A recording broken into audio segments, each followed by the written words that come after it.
আজ আমার বক্তব্যের বিষয় হচ্ছে দ্বীনি শিক্ষার গুরুত্ব। পবিত্র কোরআনের সূরা আজ-জুমার 9 নম্বর আয়াতে আল্লাহ তাআলা বলেন, কুল হাল ইয়াস্তাউিল্লাযীনা ইয়ালামুনা ওয়াল্লাযীনা লা ইয়ালামুন।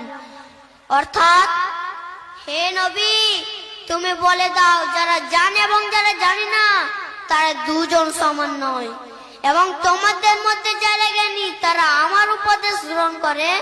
রাসূলুল্লাহ সাল্লাল্লাহু আলাইহি ওয়াসাল্লাম হাদিসের মধ্যে বলেছেন, জামে তিরমিজি 2682 নম্বর হাদিসে, যারা দ্বীনি শিক্ষা অর্জন করার জন্য বাড়ি থেকে বের হয়, আল্লাহ তাআলা তার চলার পথকে সহজ করে দেন এবং সে জান্নাতের পথে চলতে থাকে।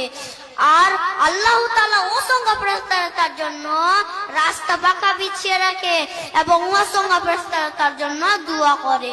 অর্থাৎ, আল কুরআন ও হাদিস থেকে প্রমাণিত হয় যে শিক্ষিত অশিক্ষিত কোনদিন সমান হতে পারে না। শিক্ষার অনেক মর্যাদা রয়েছে।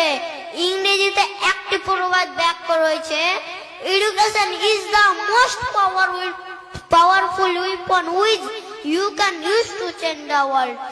শিক্ষা হলো এমন একটি শক্তিশালী অস্ত্র যা আপনি সারা বিশ্বকে পরিবর্তন করতে পারেন। তাহলে আমরা এখান থেকে বুঝতে পারলাম আরবি শিক্ষা, দ্বীনি শিক্ষা অনেক মর্যাদা রয়েছে।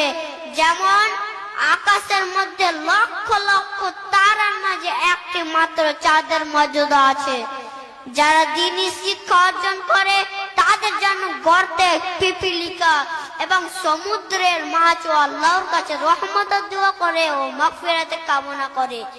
এমনকি আসমানের নিচে জমিনের উপরে প্রত্যেকটি মাখলুকাত তার জন্য রহমতের দোয়া করে।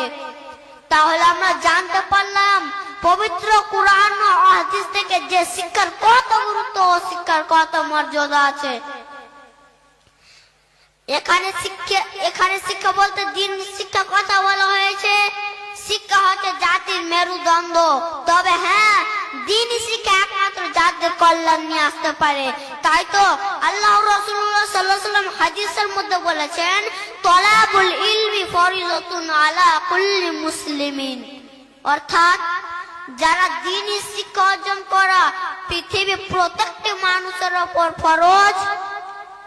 যেমন ছোট বড় বয়স্ক নারী পুরুষ সকলের উপর ফরজ করা হয়েছে। নামাজ যেমন ফরজ, রোজা যেমন ফরজ, সেরকম দ্বীনি শিক্ষা অর্জন করা ফরজ। অবশেষে আমি আল্লাহর কাছে দোয়া করি, আল্লাহ যেন আমাদেরকে দ্বীনি শিক্ষা অর্জন করার তৌফিক দান করেন। আমিন।